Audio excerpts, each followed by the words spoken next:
God loves me, so I can love you. Welcome to day 3 of Compassion Camp. Our story today comes from the New Testament book of Mark. So let's jump right in. Jesus and his disciples spent a lot of time in Jerusalem.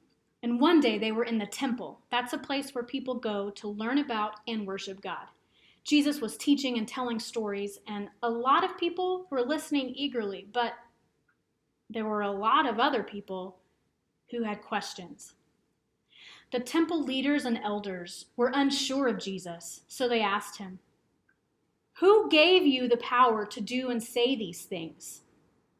Some were jealous and wanted to trick him, so they asked him, "Should the people pay taxes?"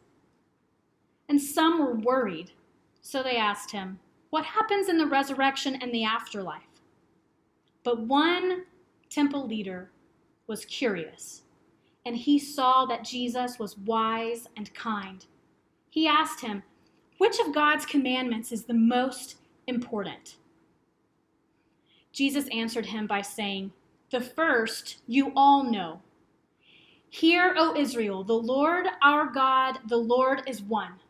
You shall love the Lord your God with all your heart, with all your mind, with all your soul, and with all your strength."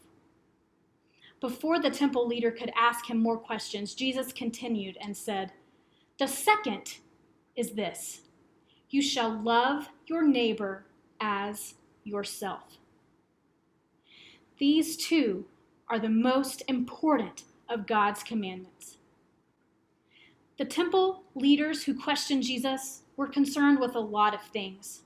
They were focused on things that were not related to loving God, loving neighbor, or loving ourselves. They were unsure of Jesus, so they asked him, "Where did you go to become a teacher?" Because they did not understand who gave him his knowledge and power. They asked him about his political views, hoping he would choose one side over the other and make the other side angry.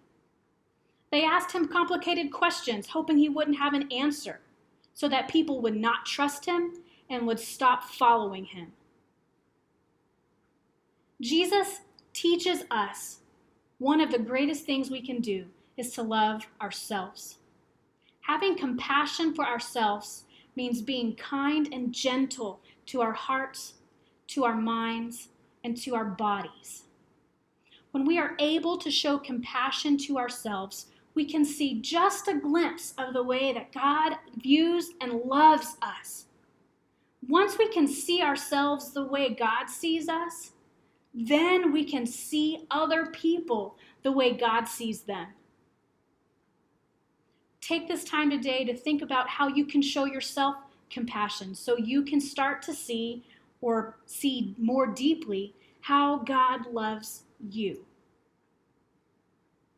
God loves me, so I can love